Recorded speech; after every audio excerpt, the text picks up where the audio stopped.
Hello and welcome to the Grove. Today we'll be looking at Udyr, the Spirit Walker. The most powerful Spirit Walker alive, Udyr communes with all the spirits of the Freljord, whether by empathetically understanding their needs, or by channeling and transforming their ethereal energy into his own primal fighting style. He seeks balance within, so that his mind does not get lost amidst others. But he also seeks balance without, for the Freljord's mystical landscape can only thrive with the growth that comes from conflict and struggle. And Udyr knows that sacrifices must be made to keep peaceful stagnance at bay. Udyr is of the Freljord. The Freljord is a harsh and unforgiving place where the people are born warriors who must persevere against all odds. Proud and fiercely independent, the tribes of the Freljord are often considered wild, rugged, and uncivilized by their neighbors across Valoran, who do not know the ancient traditions that shaped them. Many thousands of years ago, an alliance between the sisters, Avarosa, Cyrilda, and Lysandra, was shattered in a war that unknowingly threatened all of Runeterra, plunging the northern lands into chaos and near constant winter. Now, only those truly exceptional mortals who seem immune to the ravages of fire or ice seem destined or able to lead. Despite the best efforts of the Frostguard, myths and legends still endure of the old gods, the enigmatic yetis, and restless spirit walker shamans. The raiders of the Winter's Claw range further with each passing year, harrying the borders of Demacia to the south and the frontiers of Noxus to the east. Finally, seeking a more peaceful future, the fractious independent tribes and clans have begun to offer their allegiances to Ash, young queen of the Avarosans. War is surely returning to the Freljord, and none can hope to escape it.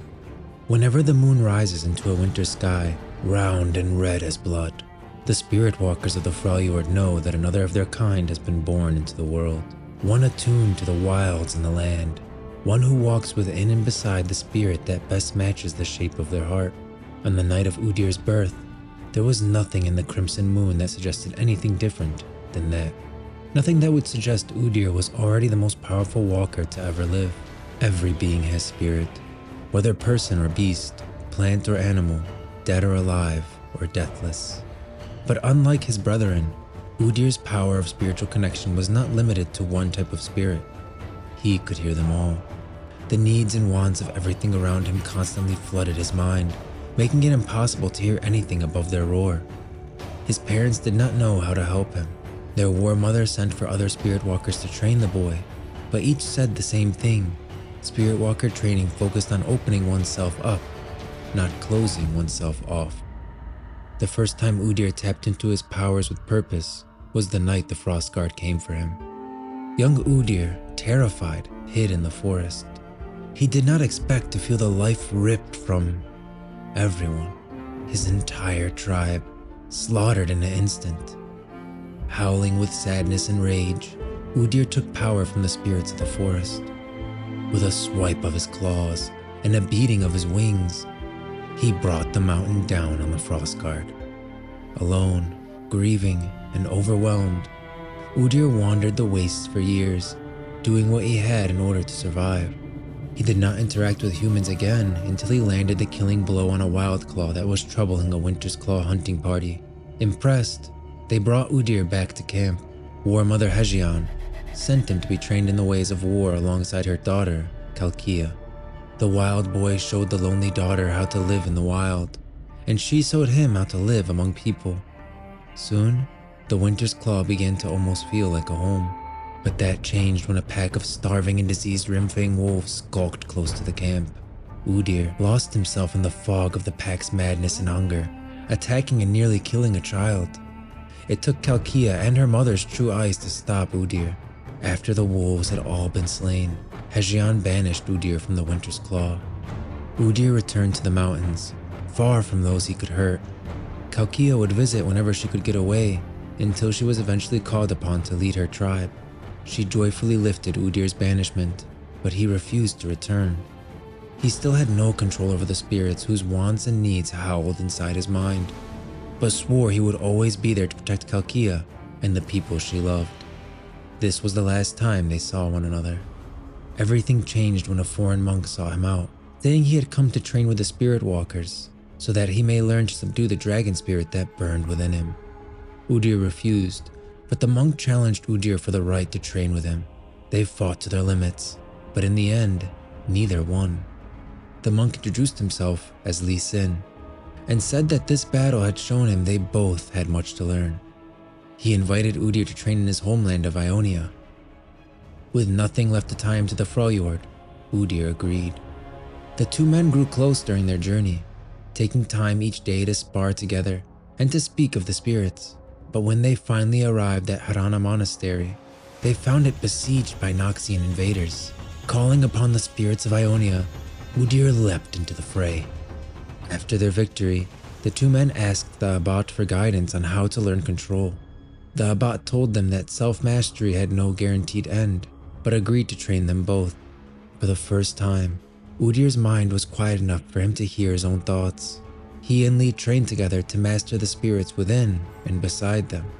With new knowledge and understanding, Udyr was able to help Lee and his dragon find balance with one another.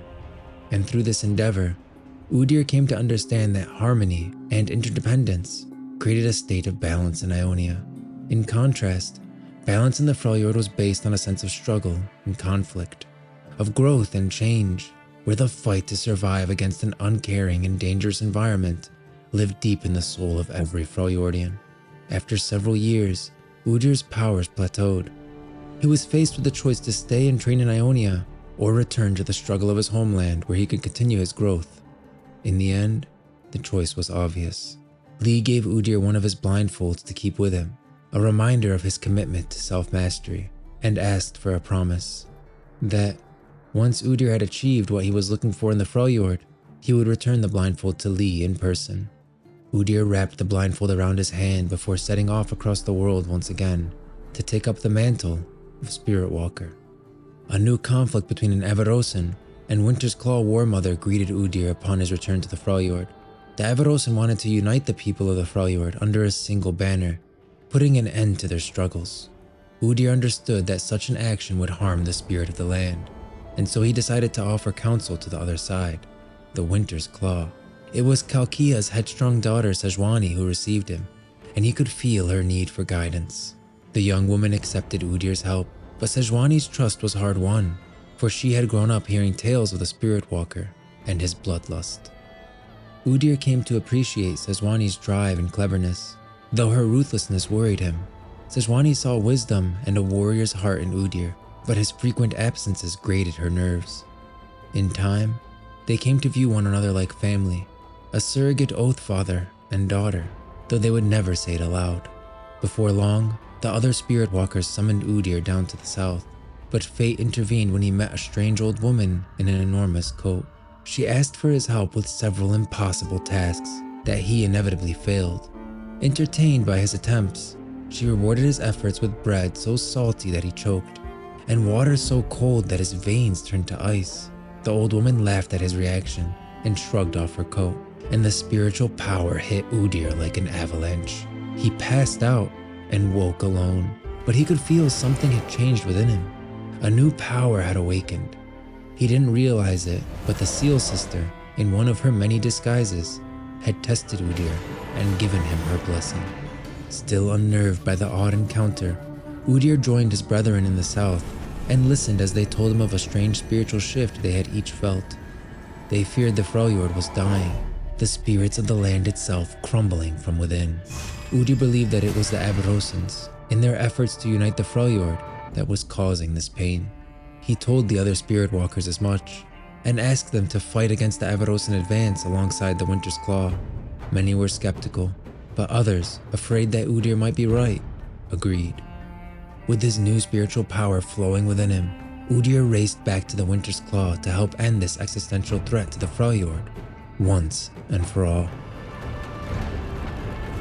The spirits at the heart of the Freljord have need of me. I answer their call.